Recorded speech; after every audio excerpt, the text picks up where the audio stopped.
My name is Kevin Smith. I'm 40 years old, and I've been married to my wife, Margaret, also 40, for 18 years.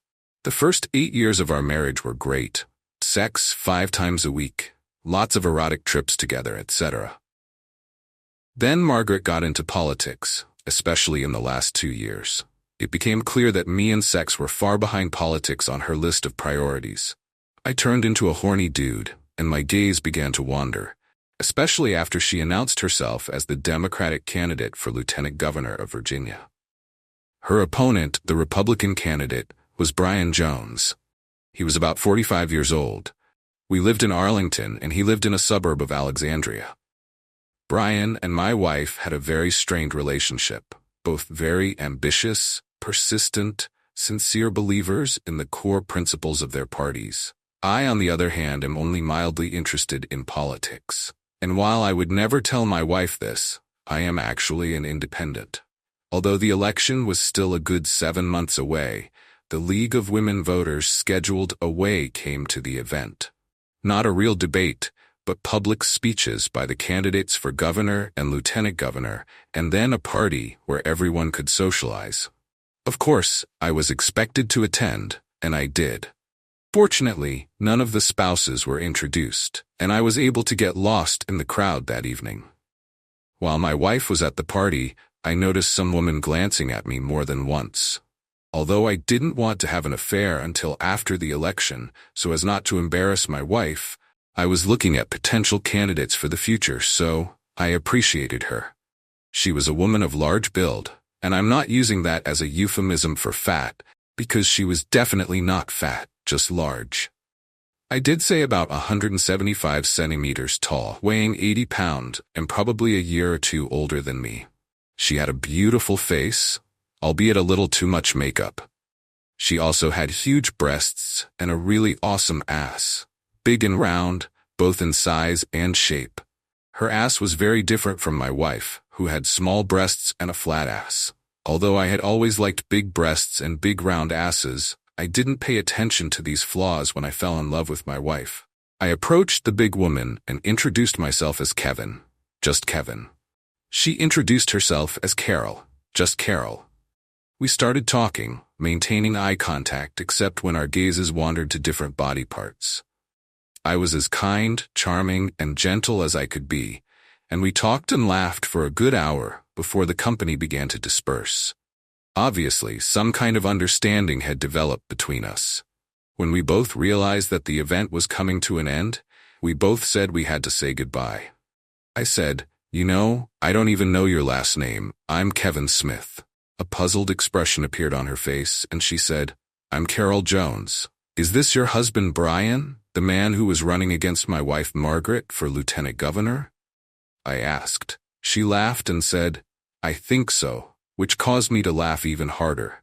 We don't know what came over me, but while we were laughing I said, "Well, I don't know about Brian's political views, but at least he had the good sense to marry a charming woman with an ass." Right after I said that, I couldn't believe I'd done it. Carol's jaw dropped, and she blushed. I felt myself blushing too, and I was sure my jaw had dropped as well. I mumbled an apology, something like, "Oh God, I'm really sorry. I didn't mean to offend anyone." Sometimes the filter between my brain and my mouth doesn't work right. Carol smiled at that and asked, "Does that mean you really think my ass is fine?" Not knowing what else to say, I replied, "Actually, yes, but it was inappropriate of me to say that." At that moment, her husband, Brian, came over and introduced himself. He was clearly shocked to learn that I was Margaret's husband. As we parted, I smiled at Carol and said, "It was very nice to meet you," to which she responded with a wide, genuine, helpful smile. For the next 2 days, not doing too well at multitasking, I thought about nothing but Carol's charming personality, her big bust, and especially her world-class ass. Amazingly, the next day, I was even able to seduce my wife for the first time in a month and really slept with her. Then a plan matured in my little brain. If I had an affair with Carol, I wouldn't have to worry about it diminishing my wife's chances of being elected, because if it became known, Brian would be just as hurt as my wife. So a couple of days later, I called Carol. I invited her to lunch to apologize for my comment, and also to try to see if we could find ways to convince our spouses to keep the campaign as positive as possible, without personal attacks. She agreed, and I could hear the genuine excitement in her voice as she accepted my invitation. Maybe she thought of me as much as I thought of her, I thought. Carol greeted me warmly, smiled broadly, and gave me a hug when we met for lunch. She looked gorgeous, no makeup than when we first met, and in a more revealing outfit, with a big cleavage. Her outfit fit her rounded ass so tightly that you could bounce a quarter off of it. While we talked a little about politics, I learned that she's also an independent woman. We mostly talked about personal things, like how difficult and lonely it is to be a candidate's spouse. Before we knew it, we had already talked for 3 hours. As we hugged each other to leave, Carol said with a mischievous expression on her face, "This was very different from our first conversation. You didn't mention my ass." Once, this time I didn't seem to blush, but I took her comment calmly and quickly replied, "That's because I've come to the conclusion that it's not just an ass but a world-class ass. I would never want to risk embarrassing someone who was world-class at anything." That got her a laugh and another tight, stunning hug. As she turned and walked away, it was obvious she was waving the thing around as defiantly as she could. It was as if I was a trout and that ass was a baited hook. I'm hooked. I decided to find out as much about Carol as I could. I found out, for example, where Carol shopped, what she did, and ran into her at several stores and twice at the health club. We also checked to see what political events the candidates would be attending, so that supposedly we wouldn't get bored because we could socialize with each other. I socialized with Carol at least 4 times a week, and we became really good friends. Despite her obvious attraction to me, I was very reluctant to approach Carol sexually for fear that I had misinterpreted something or that I would be rejected. I don't know how to handle rejection. I never have and probably never will. Then, about 3 months after we first met, a catastrophic event occurred. One of my wife's co-workers, I don't know if it was with my wife's knowledge or not, made a comment to the press about Carol's drinking problem about 5 years ago. It was a silly comment that had nothing to do with the campaign, but it was published in the local paper. Carol found out about it on the same day. I was furious. I called Carol. By then, I had her cell phone number, but she didn't answer. I left her a message letting her know that I would take care of firing the person who made the comment, which I did, despite my wife's reluctance. Since she didn't answer the phone, I apologized even though I had nothing to do with it, and asked her to call back. When she didn't call back the next morning either, I took the opportunity to go to her house. Carol opened the door crying. When she saw it was me, she tried to close it. I wouldn't let her. I stormed inside. I begged her to believe that I knew nothing about this beforehand, that I had fired this man, and that I was truly sorry. We sat on the couch together, and she continued to sob, saying that the hardest thing she had to do in her life was to overcome her alcohol addiction, that she had tried her hardest to put it behind her, and that it was very painful for her to remember it, especially in a situation like this. She looked so innocent, so vulnerable, so tender, so sensitive that I couldn't help myself. I kissed her gently on the lips. Meeting no resistance, I continued kissing her for a good 2 minutes. When I finally pulled away from her lips, there were no more tears in her eyes, and she smiled crookedly. I told her, "I really hate to see someone I love suffer." Did I just say that?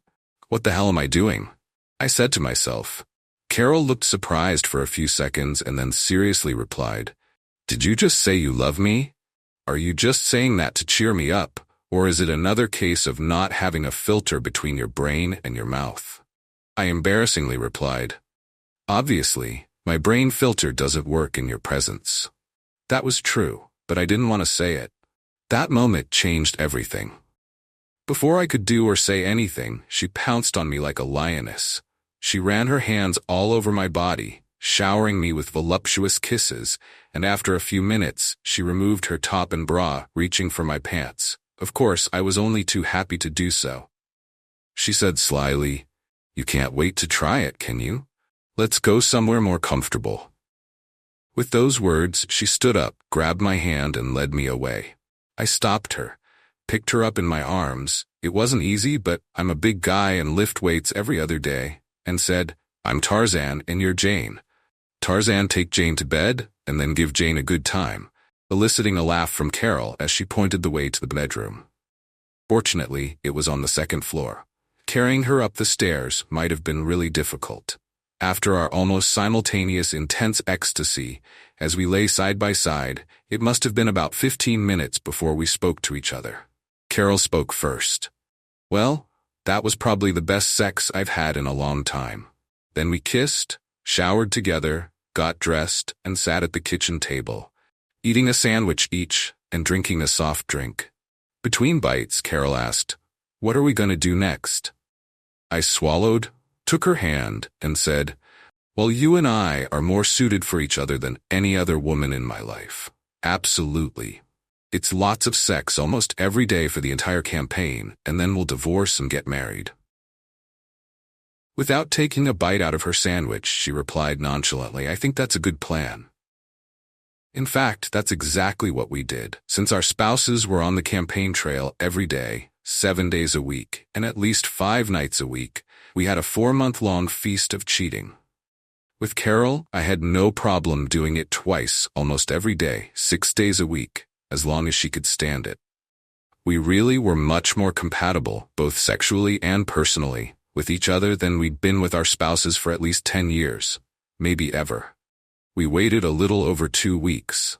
Probably not enough, but we didn't care. After the campaign ended, before telling our spouses that we were divorcing them and moving in together. A few months later, that same week, our divorces became final.